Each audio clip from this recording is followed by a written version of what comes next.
Louvado seja nosso Senhor Jesus Cristo, para sempre seja louvado. Caríssimos irmãos e irmãs, nós continuamos lendo o Evangelho de São Marcos, é o ano B da nossa liturgia.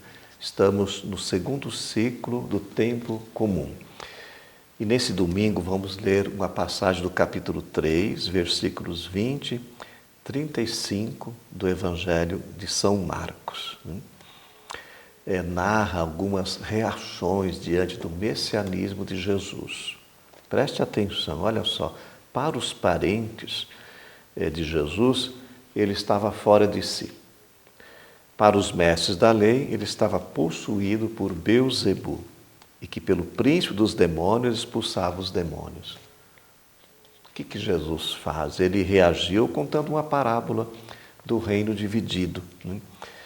E aí ele vai falar depois que essa acusação feita é um pecado sem perdão, porque é pecar contra o Espírito Santo. Jesus fala blasfemar contra o Espírito Santo. É um pecado que não é perdoado. Por quê? Porque é o pecado da negação do messianismo de Jesus.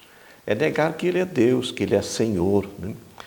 É pecar contra o Espírito, desvirtuar essa verdade que está em Jesus. Quando nós falamos, então, pecar contra o Espírito, é negar Deus. Não é que Deus ele abandona os seus filhos, é a pessoa que se colocou contra o próprio Deus. E aí depois, quando alertam sobre a presença da sua família, olha o que Jesus diz: quem faz a vontade de Deus, esse é meu irmão, minha irmã e minha mãe. Olha que critério Jesus utiliza. Faz parte da sua família quem faz a vontade de Deus. A liturgia desse domingo, irmãos, traz também uma passagem muito significativa do livro do Gênesis, no capítulo 3, quando trata do pecado. Eu vou lembrar algumas coisas importantes para vocês destas cenas. Primeiro nós temos a serpente, que representa o mal, e ela tem um diálogo com a mulher. E a serpente é mentirosa, porque ela pretendia que Deus tivesse proibido de comer de qualquer árvore do jardim, onde estava o homem e a mulher. A mulher também não foi objetiva, porque ela apresentava as coisas como se Deus tivesse proibido até de tocar na árvore. Na verdade, não foi essa ordem que Deus deu ao homem e à mulher. Eles poderiam comer das árvores dos jardins, poderiam até tocar, mas no capítulo 2, versículos 16 e 17, diz que ele é menos da árvore do conhecimento do bem e do mal, que eles não deveriam comer. Bom, a serpente despertou o desejo e a curiosidade da mulher de comer o fruto e depois sumiu, desapareceu. A mulher apresentou o fruto ao homem, que também o comeu. Então a gente percebe que homem e mulher são solidários no pecado. E a tentação de ambos é ser como Deus. Olha só, é um pecado atual, irmãos. É o pecado da autossuficiência humana, de não querer depender da graça de Deus. A raiz, então, do pecado está nessa opção errada que o ser humano faz diante de Deus. O texto da liturgia detém-se, então, só no diálogo de Deus com o homem e a mulher. E também depois o castigo à serpente. Olha que interessante, depois da queda, o Senhor Deus procurou o homem. Ele se escondeu, porque ele tomou consciência que havia cometido uma besteira, um pecado. Ele fugiu. Vocês já pensaram a gente fugir de Deus por causa de um pecado nosso? De uma fraqueza humana?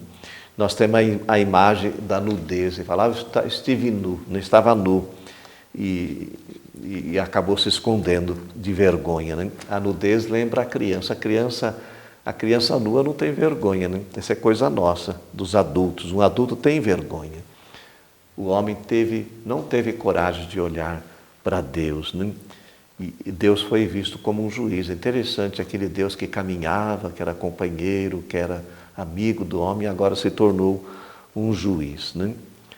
A mulher jogou a culpa na serpente, e a serpente não tem defesa, porque ela é a própria mentira, o mal que deve ser esmagado.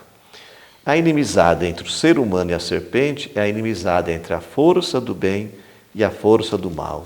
É isso que o texto quer passar para nós. Segundo esse texto de Gênesis, irmãos, o pecado é não aceitar a proposta de Deus. É o ser humano se fechar em si mesmo, né?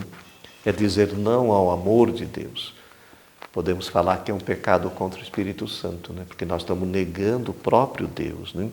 É querer orientar a vida sem Deus. Irmãos, quem é que rompe com esse círculo do pecado? Jesus Cristo, né? O nosso Redentor, o Cordeiro de Deus, o único que é capaz de tirar o pecado do mundo. E nós somos justificados no seu sangue e deles recebemos, de Jesus recebemos a reconciliação, né?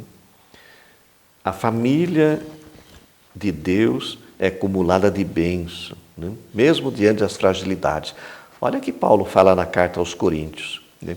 O volume insignificante de uma tribulação momentânea acarreta para nós uma glória eterna e incomensurável.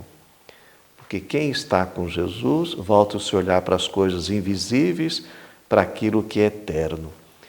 Quem está com Jesus está com um homem mais forte que venceu Satanás e nos introduz nesse reino da luz. Por isso que nós devemos rezar com os salmos, né? No Senhor toda graça e copiosa redenção, porque Ele é a nossa esperança. Que a bênção do Deus Todo-Poderoso, que é Pai, Filho e Espírito Santo, desça sobre vós e permaneça para sempre. Amém.